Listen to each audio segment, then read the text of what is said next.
Assalamualaikum warahmatullahi wabarakatuh. Jumpa lagi dengan Debat Suruh TV, dan kali ini saya ingin menanggapi ocehan seorang Oten yang dengan serampangan dan gegabahnya mengatakan bahwa umat Islam ini cuma menghafal Al-Quran namun tidak tahu maknanya. Berbeda dengan umat Kristen yang tidak perlu menghafal namun tahu makna dari Bible. Apa benar begitu? Tidak, saya yakin tidak ya.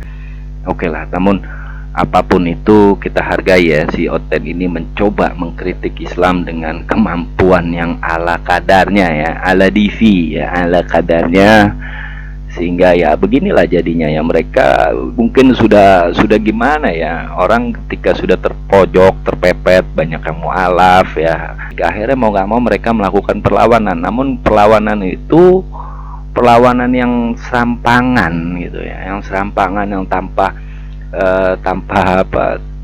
persiapan yang matang, dan sehingga hasilnya ya seperti si Oten yang satu ini gitu, yang dengan gegabahnya mengatakan umat, atau menuduh, tepatnya menuduh umat Islam tidak memahami Al-Quran, cuman menghafal aja ya. Ya kalau kayak gitu kayak robot dong ya, robot nggak tahu maknanya, cuman melakukan ya. Gila ya kan, masa umat Islam dibilang kayak robot ya kan. Oke lah, langsung kita dengerin dulu ocehan si Oten ini. Selanjutnya akan saya coba tanggapi ya, semoga memberi manfaat bagi siapapun yang mendengarnya, baik umat Islam maupun umat Kristen.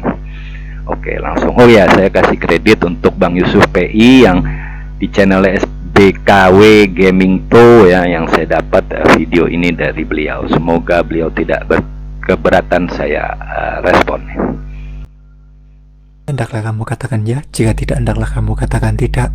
Apa yang lebih daripada itu berasal dari si jahat. Mengapa Injil tidak bisa dihafal?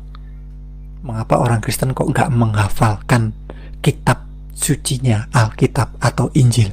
Banyak sekali pasti teman-teman juga sering mendengarkan dari keyakinan lain yang berkata seperti itu.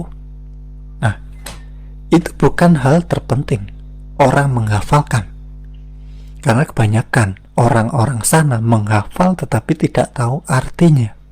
Nah ini ya, barusan ini tuduhan yang sangat tidak berdasar dan tuduhan jahat ya. Dia bilang orang sana menghafal namun tidak tahu artinya. Yang dia maksud orang sana yaitu umat Islam ya.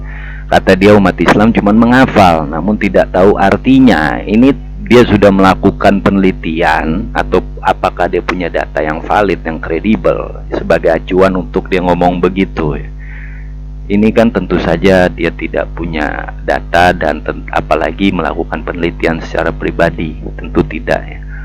Nah di sini saya cuman bisa ketawa-tawa aja ya, karena kebiasaan sebagian dari mereka nih ketika udah masuk ke ranah polemikus itu suka ngawur nggak berdasar, udah deh, kacau deh. Ini sekarang saya kasih tahu ya, orang menghafal itu manfaatnya banyak ya. Buat si penghafal sendiri, otaknya jadi makin pinter ya, karena sel-sel otaknya akan bekerja. Kalau sel-sel otak bekerja itu otomatis orang yang selnya bekerja jadi makin cerdas. Itu pertama. Dan kedua, umat Islam itu tidak sekedar menghafal namun juga memahami maknanya. Karena itulah ada istilah tadabur. Tadabur itu adalah metode untuk memahami ya, memahami ayat-ayat Al-Quran, tadabur Quran ya kan. Oleh karenanya lah ada hasil dari tadabur itu, hasil dari pemahaman umat Islam terhadap Al-Quran, maka muncullah ilmu fikih. Ilmu fikih ya, ilmu fikih itu hasil dari pemahaman. Itu adalah ilmu pemahaman manusia terhadap ayat Al-Quran untuk memberi hukum-hukum terhadap ibadah ya. Ibadah di sini ibadah kepada Allah, baik sholat, zikir dan ngaji, maupun bermuamalah ya, berinteraksi terhadap sesama manusia, berdagang dan sebagainya. Itulah pemahaman. Jadi kok Anda bisa tidak tahu adanya ilmu fikih di dalam Al-Quran, di dalam Islam maksud saya. Jadi ini sama sekali tidak benar. Dan kedua, dengan adanya manfaat, dan manfaat kedua adalah dengan menghafal, maka umat Islam secara tidak langsung menjaga Al-Quran dari kemusnahan ya, dengan menghafal.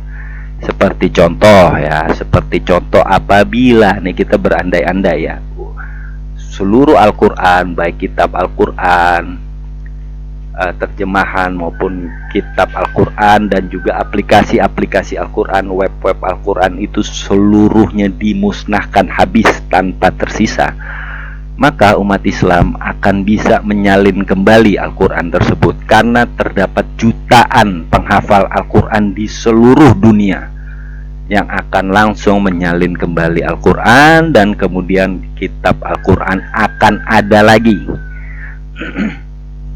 Sedangkan apabila Bible seluruhnya dimusnahkan, baik bukunya dalam bentuk buku maupun aplikasinya maupun website maupun apapun dimusnahkan, maka pertanyaannya, apakah ada penghafal Bible di agama Kristen?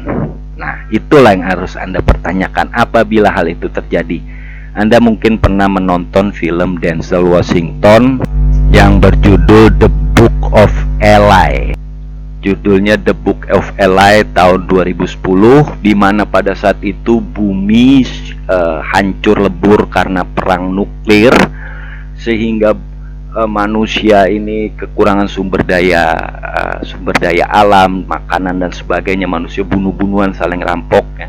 Bahkan sampai kitab-kitab suci agama itu pada hilang. Nah, si Denzel Washington inilah satu-satunya penghafal Bible yang kemudian dia membawa Bible menuju suatu tempat, yaitu sebuah perpustakaan. Nah, kemudian dia menghafal Al-Quran, menghafal Bible, dan kemudian disalin Bible tersebut sama si perpustakaan. Nah, setelah utuh tersalin dari Kejadian sampai Wahyu, maka dicetak menjadi buku dan dimasukkan ke dalam perpustakaan tersebut, sehingga Bible tidak hilang. Nah, itu manfaat dari penghafal. Nah, andai kata di film itu tidak ada si Eli ini ya, maka Bible akan musnah di film The Book of Eli itu. Nah, itulah Anda, orang barat itu memberikan semacam kesadaran terhadap umat Kristen melalui film The Book of Eli, agar umat Kristen disuruh menghafal Bible-nya. Apabila suatu saat terjadi perang nuklir yang dimana bumi hancur dan penduduk sangat sedikit dan kitab-kitab suci hilang, maka umat Kristen harus punya penghafal. Nah, kalau umat Islam tenang aja karena jutaan yang menghafal Al-Quran gitu. Oke, kita lanjut lagi. Karena kitab suci terpenting kita memahami, mengerti apa sih yang ada di dalam ini, yang terkandung di dalam kitab suci ini, dan kemudian kita praktekkan. Nah, Al-Quran difahami dan juga dipraktekkan ya. Al-Quran memerintahkan umat Islam untuk menyembahnya kepada Allah dan tidak menduakannya dan tidak menyembah selain kepada Allah. Umat Islam sudah mempraktekkan, memahami. Ya, umat Islam disuruh jangan memakan hak orang lain.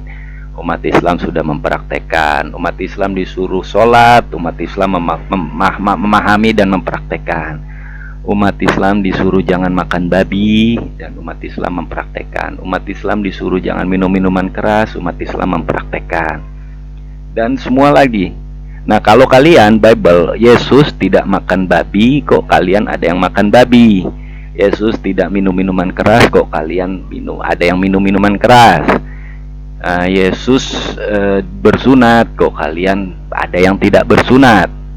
Yesus melaksanakan hukum Taurat, kok kalian melaksanakan hukum Taurat hati. Nah, ini gimana caranya dibilang memahami dan mengikuti, Pak?